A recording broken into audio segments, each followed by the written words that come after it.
सबको जय मसीह की। प्रभु यीशु मसीह के नाम में आप सबका स्वागत है। और आज का हमारा टॉपिक है बाइबल तनाव के बारे में क्या कहती है। इससे पहले मैं आप सबका स्वागत करता हूं हमारे YouTube चैनल जिंदा वचन के ऊपर। और प्रिय भाई बहनों, मैं विश्वास करता हूं कि आप वचन में बढ़ रहे हैं। आइए जानते हैं कि बाइबल तनाव के बारे में क्या कहती है।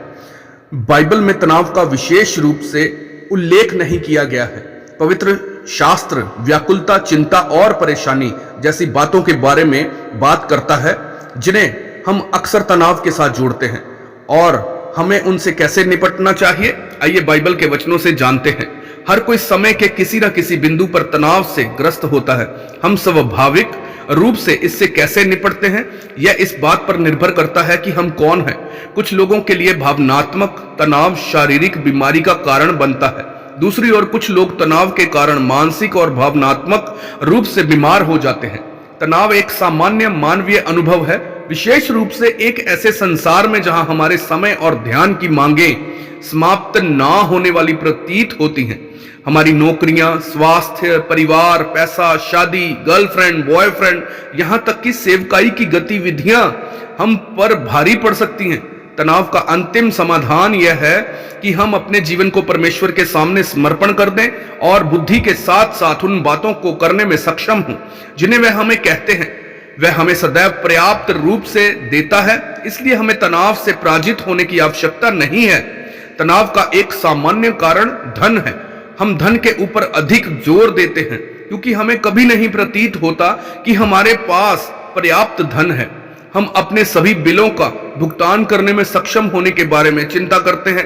कई लोग पूरी की पूरी तनख्वाह बिलों का भुगतान करने में खर्च कर देते हैं, या हम भौतिकवाद यानी कि मटीरियलिस्टिक में खो जाते हैं और बदले में अपने जीवन शैली को बनाए रखने पर जोर देते हैं।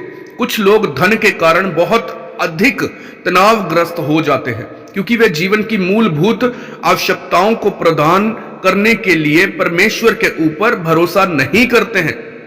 मत्ती 6 उसकी 25 से 27 में यीशु ने कहा, इसलिए मैं तुमसे कहता हूं कि अपने प्राण के लिए यह चिंता ना करना कि हम क्या खाएंगे और क्या पिएंगे, और ना अपने शरीर के लिए कि क्या पहनेंगे।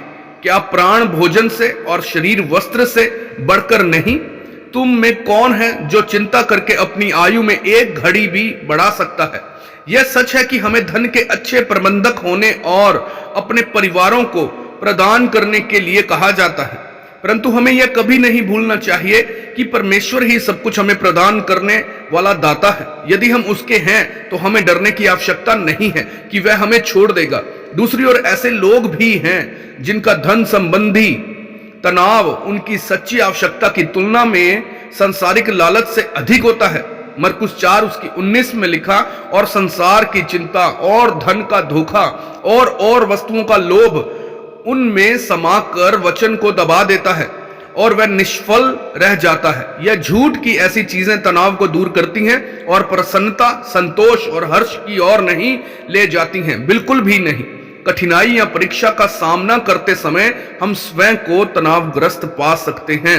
याकूब 1 उसकी 2 से 4 में लिखा है कि हे मेरे भाइयों, जब तुम नाना प्रकार की परीक्षाओं में पड़ो तो इसको पूरे आनंद की बात समझो, यह जानकर कि तुम्हारे विश्वास के परखे जाने से धीरज उत्पन्न होता है।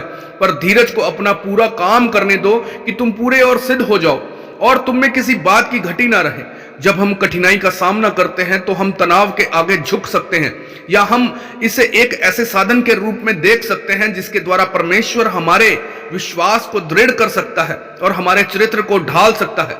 जब हम अपने ध्यान को परमेश्वर पर केंद्रित करते हैं तो हमें अपने दुखों में राहत मिलती है और इसे सहन करने की सामर्थ्य प्राप्त होती है। हमारे जीवन में किसी भी प्रकार का तनाव क्यों ना हो, इससे निपटने के लिए धरती पर एक ही नाम यीशु मसीह है। यीशु हमें यूहन्ना 14 उसकी 1 में सबसे बड़ा प्रोत्साहन प्रदान करते हैं, तुम्हारा मन व्याकुल ना हो, परमेश्वर पर विश्वास रखो और मुझ पर भी विश्वास रखो। हमें अपने जीवन में उसके दृढ़ता से आवश्यकता है। हमें उसकी आवश्यकता है, क्योंकि वही एकमात्र ऐसा प्रभु है जो हमें हमारे जीवन में आने वाली परेशानियों से निपटने की सामर्थ्य दे सकता है। उसमें विश्वास करने का अर्थ यह नहीं है कि हमारे पास एक परेशानी मुक्त जीवन होगा या कि हम अपने जीवन में तनाव को महसूस नहीं करेंगे।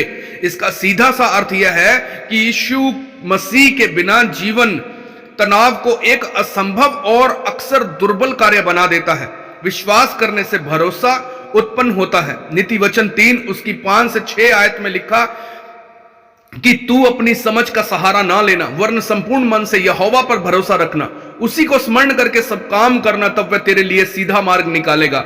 हमारी अपनी समझ के ऊपर निर्भर होने का अर्थ अक्सर संसार के तनाव से राहत पाने के लिए स्वयं के तरीकों को अपनाना, जैसे शराब या नशीले पदार्थ या नासमझी भरे हुए मनोरंजन के साधन। दाऊद कहता है भजन संहिता 34 उसकी 4 आयत में, मैं यहोवा के पास गया, तब उसने मेरी सुन ली और मुझे पूरी रीति से निर्भय किया। दाऊद जानता था कि प्रभु को खोजना और उसके साथ अपनी परेशानियों को साझा करने से वह उसके अनुग्रह को प्राप्त कर लेगा। बदले में यहोवा परमेश्वर ने उसे उत्तर दिया और उसे शांत किया। किसी भी बात की चिंता मत करो, परंतु हर एक बात में तुम्हारे निवेदन, प्रार्थना और विनती के द्वारा धन्यवाद के साथ परमेश्वर के सम्मुख उपस्थित किए जाएं। तब परमेश्वर की शांति जो सारी समझ से परे है तुम्हारे हृदय और तुम्हारे विचारों को मसीह यीशु में सुरक्षित रखेगी। प्रभु हमें किसी भी बात के बारे में चिंतित नहीं होने के लिए कहता है। वह चाहता है कि हम प्रार्थना में उसके आगे सब कुछ उंडेल दे। अपने बोझ और चिंताओं को एक पवित्र और धर्मी परमेश्वर के आगे प्रतिदिन उठाने से हमारे जीवन में तनाव कम हो जाएगा या समाप्त हो जाएगा। भजन संहिता 55 उसकी 22 हमें बताता है कि हमें हमारे सारे बोझ को उस पर डाल देना चाहिए, क्योंकि वह हमें थामे रहेगा और कभी भी विफल नहीं होने देगा। पहला पत्रस उसकी 5 से 6 आयत 7 आयत, इसलिए परमेश्वर के बलवंत हाथ के नीचे दीनता से रहो, जिससे वह तुम्हें उचित समय पर बढ़ाए, और अपनी सारी चिंता उसी पर डाल दो, क्योंकि उसको तुम्हारा ध्यान है। परमेश्वर ने यूहन्ना 14 उसकी 27 में लिखा, मैं तुम्हें शांति दिए जाता हूं, अपनी शांति तुम्हें देता हूं, जैसे संसार देता है मैं तुम्हें नहीं देता। तुम्हारा मन व्याकुल ना हो और ना डरे। परंतु हम इससे कैसे निपटते हैं यह हमारे ऊपर निर्भर है। यदि हम इसे अपने स्वयं की सामर्थ्य से निपटने का प्रयास करते हैं तो हम राहत नहीं पाएंगे। केवल एकमात्र तरीका जिसमें होकर हम सफलतापूर्वक तनाव से निपट सकते हैं यीशु मसीह के साथ होना है। सबसे पहले हमें उस पर विश्वास करना चाहिए, दूसरा हमें उस पर भरोसा करने और उसकी आज्ञा को मानने की आवश्यकता है।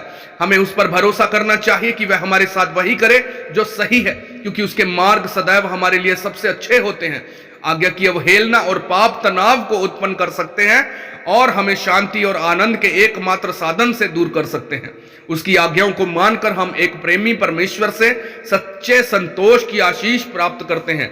अंत में हमें अपने मन को उनके वचन से भरकर प्रार्थना में उसके सामने सभी बातों को उंडेल कर और उसके चरणों में विस्मय और श्रद्धा के साथ बैठकर उसकी शांति की खोज करने की आवश्यकता है। यह केवल उसके अनुग्रह, दया और प्रेम से ही संभव कि हमारे जीवन में तनाव से छुटकारा पाया जा सकता है। आमीन, आमीन, हालेलुया, हालेलुया, हालेलुया। सुप्रिय भाई बहनों, आप सबने जाना कि कैसे परमेश्वर ने अपने वचन में हमें पहले से ही बता दिया था, क्योंकि वो जानता था कि आने वाले समय में लोग तनाव से ग्रस्त होंगे, और परमेश्वर ने अपने वचन से हमें पहले ही बता दिया कि कैसे मेरे लोग इस तनाव में भी मजबूत रहे। सुप्रिय भाई बहनों, इस वचन पे मनन करना, जो भी हमने अध्याय पढ़े हैं उनको पढ़ना, उनको रीड करना, मनन करना, ताकि आप तनाव ग्रस्त से मुक्त हो जाएं प्रभु यीशु मसीह के नाम में। आमीन, हालेलुया।